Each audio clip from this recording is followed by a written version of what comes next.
రిమోట్‌తో operate చేసే ఫ్యాన్స్‌ని మీరెప్పుడైనా చూసారా? లేదంటే వాడారా? నేనైతే ఇదే ఫస్ట్ టైము. అది గూడా మా తమ్ముడు వల్ల అనమాట.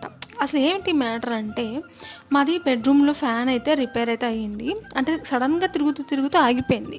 సరే అని చెప్పి ఎలక్ట్రీషియన్ అయితే పిలిపించాము. ఏంటి ప్రాబ్లమ్ అని చెప్పి చూసి చెప్తారని. సో, ఆయన ఏమన్నారంటే, "ఇంక ఇది అవ్వదు. రిపేర్ చేయించుకోవడం కన్నా కొత్త ఫ్యాన్ కొనుక్కోవడం బెస్ట్" అని చెప్పి సరే ఎలాగో ఫ్యాన్ కొనాలి అనుకుంటున్నాం కదా! ఇప్పటిదాకా ట్రై చేయలేదు కదా! రిమోట్ ఫ్యాన్ అయితే బావుంటుంది అని చెప్పాడు. మేమైతే ఎందుకు అది రేట్ ఎక్కువ ఉంటుంది. నార్మల్ ఫ్యాన్ కొనేసేయి. ఇప్పుడు ఏముంది దానిలో అని చెప్పి అన్నాము. కాదు రిమోట్ ఫ్యాన్ చూడాలి నేను. ఒకసారైనా వాడాలి అని చెప్పి వాడైతే ఆర్డర్ అయితే పెట్టాడు. ఆన్‌లైన్‌లో ఆర్డర్ పెట్టిన ఒక 5, 6 డేస్‌కి అయితే వచ్చింది. అదే ఓపెన్ చేసి అయితే మీకు చూపిస్తున్నాను. దీన్ని ఫిక్స్ చేశారు అండ్ అలాగే ఆ రిమోట్ కూడా ఆపరేట్ చేశాను నేను. చాలా బావుంది. అది వచ్చేసి నెక్స్ట్ షార్ట్‌లో అయితే పెడతాను. నా నుంచి మీకు రోజుకొక ఎంటర్‌టైన్‌మెంట్ షార్ట్ అయితే వస్తుంది. మీరైతే అప్పటిదాకా